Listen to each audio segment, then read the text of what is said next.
कि पहली बार जब से मैं मिशन चला रखा है गर्व से को हम शूद्र हैं, पहली बार किसी यादव समाज के इतने बड़े फंक्शन में उन्होंने पता नहीं कैसे, हमारी पहले कोई पहचान नहीं थी, लेकिन लगता है कि मेरे लेखों को, मेरे भाषणों को उन्होंने सुना होगा, इसलिए उन्होंने मुझे यहाँ बुलाने की और इतनी हिम्मत किया कि मुझे यहाँ पर बोलने का मौका भी दिया।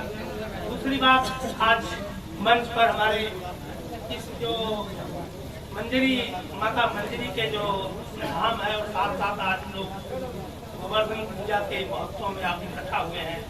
इस प्रांगण में मंच पर बैठे हमारे सभी अतिथि और सामने सामने हमारे बैठे सभी श्रोता है, सभी को शुक्रिया, धन्यवाद। देखिए, यहाँ तो एक्चुअली सत्य तो बहुत से सवाल मेरे सामने आ गए हैं, मेरे भी समझ में नहीं आ रही कहाँ से शुरू करूँ, किधर से शुरू करूँ। एक तो गोवर्धन पूजा की बात आ गई है, साथ साथ संविधान की बात आ गई है, श्री भाग्य और भगवान की बात आ गई है, अंधविश्वास और पाखंड की बात है, और सबसे बड़ी बात है कि ब्राह्मण, क्षत्रिय, वैश्य और शूद्र की बात भी आ गई है। तो मैं आप लोगों को छोटा सा अपना परिचय देते हुए बोलना चाहूँगा। मैं भी आज जो है ये यूपी और मध्य प्रदेश के आज जो बॉर्डर पर मैं आया हूँ, मैं भी यूपी और बिहार के बॉर्डर से आया हूँ। किस भगवान ने गोवर्धन पहाड़ पौड़ी को उठा लिया। अब तो ये क्या है, सब काल्पनिक चीजें भरी गई है। कभी कभी कहते हैं कि गोवर्धन गाय के वर्धन के ऊपर है, कभी कहते हैं कई लोग कि नहीं, जो हमारे यहाँ गांव में जो गोबर का उपला होता था उसको गोईठा बोलते थे, उसका उपाला लगाता था, बरसात होने तो फिर भगवान के ग्वालों के लेके उठा लिए और नीचे खड़े हो गया गोवर्धन। गोबर का दर्द उसकी बात होती है, कभी गोवर्धन पहाड़ की बात होती है। आप ये तर्क लगाइए कि आर्य और अनार्य की लड़ाई में कृष्ण की और इंद्र की लड़ाई हो रही है। ऋग्वेद में पूरा वर्ण, उस वर्ण में पूरा साफ साफ है कि इंद्र से और कृष्ण की लड़ाई हो रही है। इधर ने इंद्र ने कृष्ण को मारा भी है, वो 1000 सेना के साथ, गाय पशुओं के साथ जो है वो गोवर्धन पहाड़ की गुफाओं में रहते थे, बहुत बड़ी सेना रहती थी। और उन्होंने यहाँ तक की है कि वो पैदा भी हुए हैं। जब वो पैदा हुए हैं, ग्वाल बालों के साथ रहे हैं, गाय भैंस चराए हैं, सेना रखे हैं, लड़ाई किए हैं, तो भगवान कैसे हो सकते हैं। सबसे बड़ा चीज ये है कि मान लीजिए कि इंद्र से उनकी झगड़ा, इंद्र ने बारिश करा करके उनको तबाह कर रखा, तो ये बताइए कि जब आज भी अगर मान लीजिए कोई गड़ेरिया है, अगर बरसात बहुत तेज हो गई, बाढ़ आ गई इस नदी के किनारे और वहाँ गड़ेरिया है, अपने भेड़ बकरियों को लेकर रखा है, तो तुरंत बाढ़ को देख करके भाग के पहाड़ी की चोटी पर आएगा।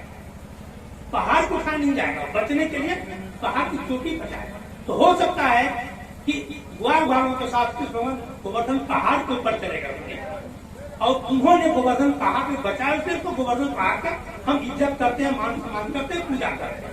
लेकिन ये कहना कि गोवर्धन पहाड़ को उठा लिया, मान लीजिए कोई उठा कैसे सकता है पहाड़ को, कोई अगर उठा लिया, जहाँ से पहाड़ उठाओगे तो बाढ़ का पानी, बरसात का पानी आपको डुबो देगा, आपको तो जान का खतरा हो जाएगा, उससे आप बचो कैसे और मर जाओगे। पहाड़ को उठाने से कोई बच सकता है, बाढ़ का पानी घुस जाएगा, आप मर जाओगे। तो कुछ तर्क की बात हम लोग करना चाहिए। तर्क की मतलब आपको किसी ने कुछ लिख दिया, कर दिया, बता दिया और आंख बंद करके मान लेते हैं। ये कतई मत मानिए कि कृष्ण भगवान ने कानी अंगुली पर जो है गोवर्धन पहाड़ को उठा लिया था। ये बहुत बड़ी बेवकूफी भरी कहानी, तो पता नहीं कैसे और कौन एक गांजा पी पी करके दुनिया भर की चीजें लिख डाले। आप बताइए, सूर्य जो है, सूर्य इतना बड़ा है कि हनुमान ने ले लिया हो, आप मान सकते हैं? पृथ्वी में पशुओं की पीठ पर टिकी है, रथ समेत रवि खाते हो, क्या सूर्य भगवान रथ के साथ चलता है? रामचंद्र जी बोल रहे हैं सूर्य रथ के साथ चलता है, थकता है, आराम करता है, दिन और रात जब आराम करते तो रात हो जाती है। कोई खीर से पैदा हो रहा है, बताया उन्होंने कहा कि खीर से पैदा हो गया, अरे खीर कल से कोई पैदा हो जाएगा? कोई पसीने से पैदा हुआ है, कोई कान से पैदा हुआ है, कोई हवा से पैदा हुआ है, कोई मछली से पैदा हुआ है, कोई मगरमच्छ से पैदा हुआ है। गणेश जी पार्वती के मैल, इतना मैल था कि मैल से ही पैदा हुए गणेश जी। क्या क्या आप लोगों को तर्क करना पड़ेगा कि जब पहले हो रहा था, आज क्यों नहीं हो रहा है? आज क्यों नहीं हो रहा है? इस पर आप लोग तर्क करिए, सीधा सीधा किसी ने गांजा पी करके भांग पी करके नशे में कुछ भी लिख के हमें दे दिया, हम उसको मानते जा रहे हैं, मानते जा रहे हैं। ये हमारी और आपकी बेवकूफी है, एक वैज्ञानिक युग है। हमारे लोग, हमारे विज्ञान में लोग विज्ञान की तरह चंद्रमा पर चले गए, अंतरिक्ष में घूम रहे हैं, कहाँ कहाँ जा रहे हैं, लाखों करोड़ रिसर्च हो रहा है। आपके मोबाइल से क्या क्या देख रहे हो, पूरी दुनिया देख रहे हो, और अभी आप कह रहे हो कि नहीं कोई फिर खा के पैदा हो गया, कोई मछली से पैदा हो गया और हनुमान ने सूर्य में, कैसे सत्य हो सकता है? तो हमारा जो मिशन है, हम जो है इस तथ्य पर जाते हैं कि आपको वैज्ञानिक सोच और तर्क करने की जरूरत है। तर्क बहुत जरूरी है। आपको बता दूं एक चीज, 200-300 साल पहले, 200-300 साल पहले आप सोच सकते हैं कि कोई भी ब्राह्मण अपने घर में गोबर फेंकता रहा होगा, गाय पालता रहा होगा? कोई ब्राह्मण 200, 300, 400 साल पहले अपने घर में गाय रख करके गोबर फेंकता रहा होगा? हाँ या ना बोलिए? नहीं रखता होगा। लेकिन उसके पंडोहे में दूध कहां से बहता था? कौन देता था? हम यादव लोग देते। यहाँ तक कि लिखा है वेदों में कि यादवों को दूध, दही, घी पैदा करने का अधिकार है, खाने का अधिकार नहीं है। इधर कृष्ण भगवान को भी, जो हमको भगवान नहीं मतलब महापुरुष ने सोचे कि अपने घर में पैदा हुआ दूध और मट्ठा खा लिया तो मार पड़ी, माखन चोर कहा गया, उसको सफाई देनी पड़ी। मैया मोरी मैं नहीं माखन खायो, घोर भयो गैयन के पीछे मधुबन मोही पठायो, शाम भयो घर आयो, मैं कब माखन खायो? बताइए, अपने घर में अपना बेटा दूध, गाय भैंस पालने वाला, गाय चरने वाला आदमी अगर दही खा लिया है तो उसको मार पड़ रही है।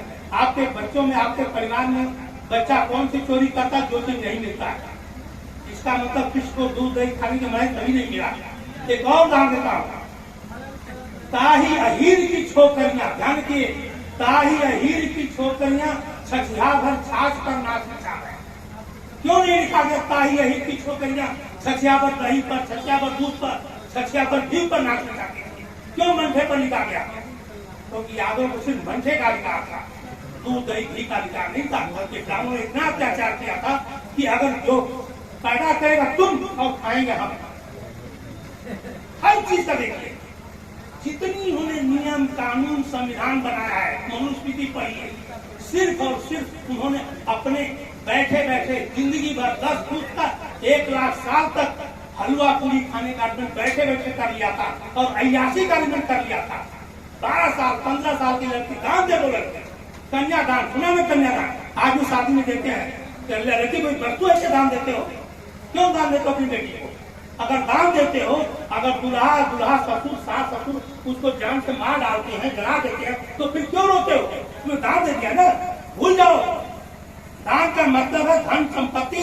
आज आप गोवर्धन पूजा में दान दिए हो तो श्याम महल से मांगने आओगे कि दान देके भूल जाओगे? लड़की अगर दान दिया तो भूल जाओ।